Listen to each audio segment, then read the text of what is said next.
Ini sesi pertama kita untuk memulai pemrograman berorientasi objek. Dan kali ini untuk memahami konsep kita akan menggunakan Visual Studio Code. Rekan-rekan sudah tahu dong Visual Studio Code ya. Kalau rekan-rekan belum mengkonfigurasikan Visual Studio Code, lihat lagi video sebelumnya ya. Karena kita akan menggunakan Visual Studio Code untuk memahami bagaimana pemrograman berorientasi objek itu dan konsep-konsep dasar dari pemrograman berorientasi objek dengan C#. Mari kita mulai.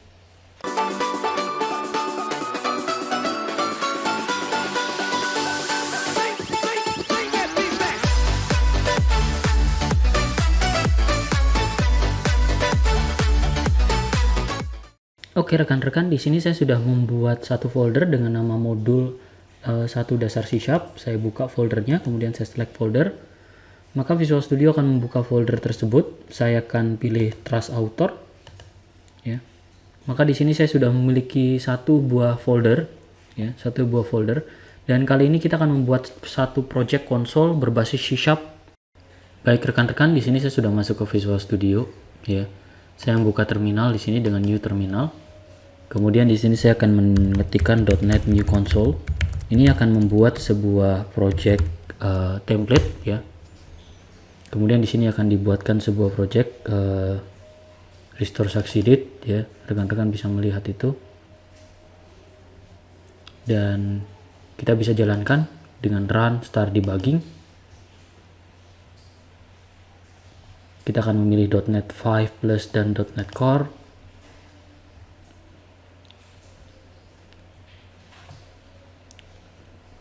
Maka akan disusun sekumpulan konfigurasi ya yang terintegrasi di Visual Studio Code. Rekan-rekan bisa melihat di sini. Oke. Kita bisa coba jalankan kembali.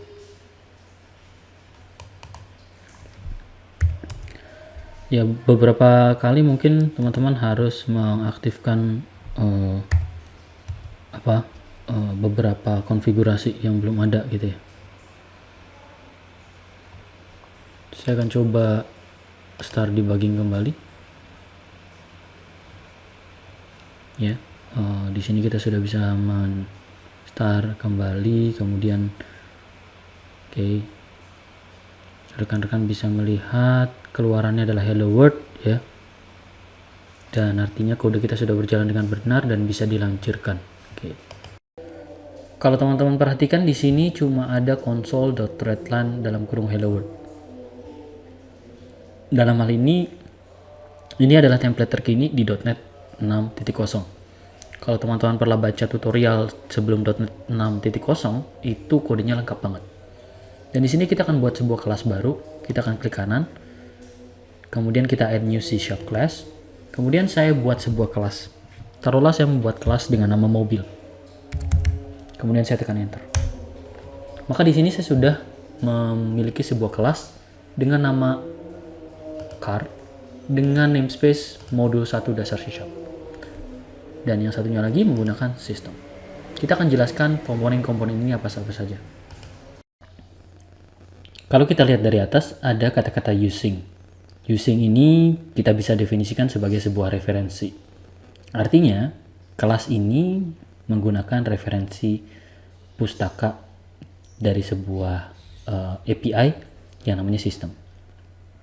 Apa itu API? API itu singkatan dari Application Programming Interface.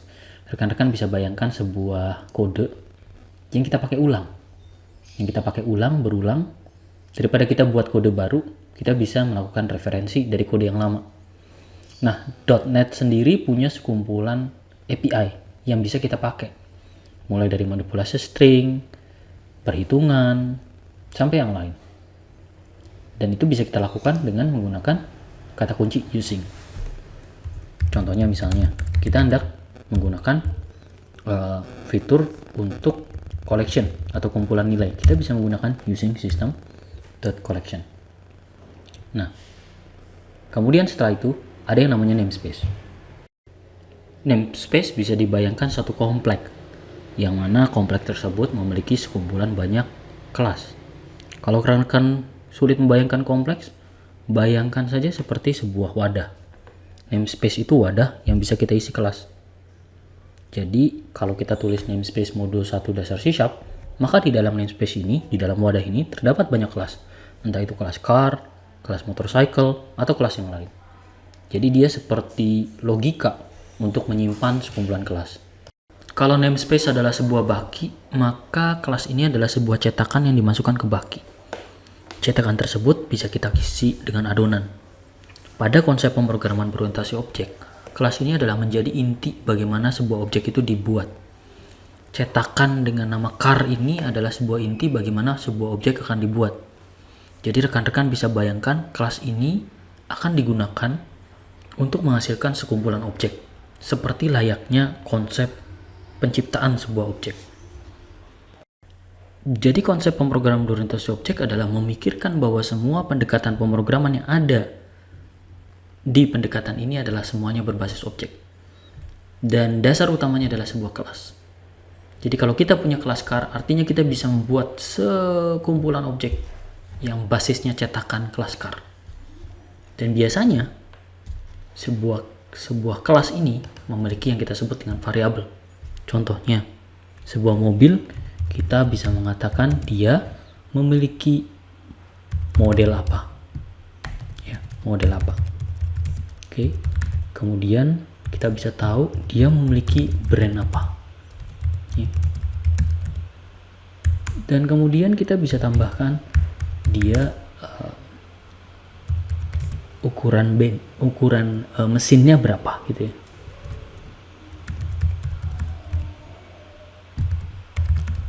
Nah, ini yang kita sebut dengan variabel. Jadi dalam sebuah kelas itu terdapat sekumpulan variabel. Sekumpulan variabel yang membuat sebuah objek itu unik pada saat dibuat. Kita akan simpan dulu di sini. Kita memiliki sebuah kelas car dengan 3 variabel, model, brand, dan engine size. Sebuah kelas ini kita instantiate menjadi sebuah objek. Proses mengubah kelas menjadi objek itu kita sebut dengan instantiation. Aku menginstans. Caranya di program.cs kita bisa membuat sebuah mobil. Tapi sebelum itu kita akan memanggil dulu ya modul 1 dasar C#. Setelah itu kita baru bisa menyusun sebuah mobil. Misalkan dengan tulisan mobil saya. Jadi saya membuat objek mobil saya. Kemudian saya membuat sebuah mobil di sini. Dan mobil saya mungkin memiliki model. Sebut saja brandnya Mazda. Kemudian mobil saya juga memiliki engine size. Sebut saja 2000 cc. Maka saya memiliki sebuah objek dengan nama mobil saya. Ya, dan mobil saya memiliki sebuah nilai yang unik, yaitu nilai brand dan ukuran engine. Di sini saya sudah membuat satu buah objek dengan nama car, mobil saya new car. Dan tentu saja saya mungkin bisa membuat satu objek baru dengan car, mobil Anda new car. Jadi proses pembuatan objek itu didasarkan pada template kelas yang sudah kita susun di sebuah berkas dengan nama car.cs. Setelah itu tentu saja kita bisa memanggil properties atau nilai yang dimiliki oleh objek mobil saya. Seperti misalnya saya ingin memanggil mobil saya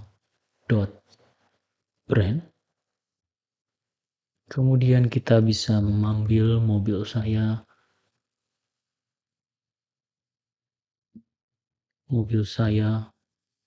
.model. Dan tentu saja mobil saya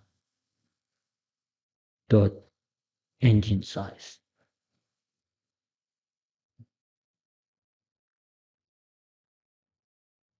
Seperti ini.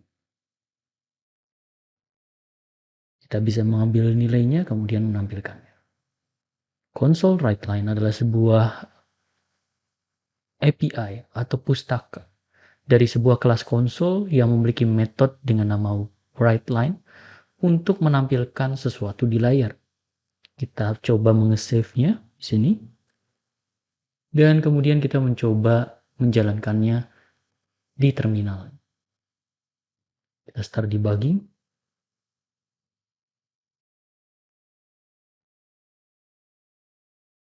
Kita bisa melihat di sini bahwa kita memiliki sebuah Mazda RX-8 dengan 2000 cc. Artinya kita berhasil dengan satu kelas car kita bisa membuat satu objek dengan nama mobil saya. Demikian untuk sesi kali ini, pengenalan namespace, direktif, kelas, dan juga objek. Kita akan jumpa lagi di sesi selanjutnya. Terima kasih.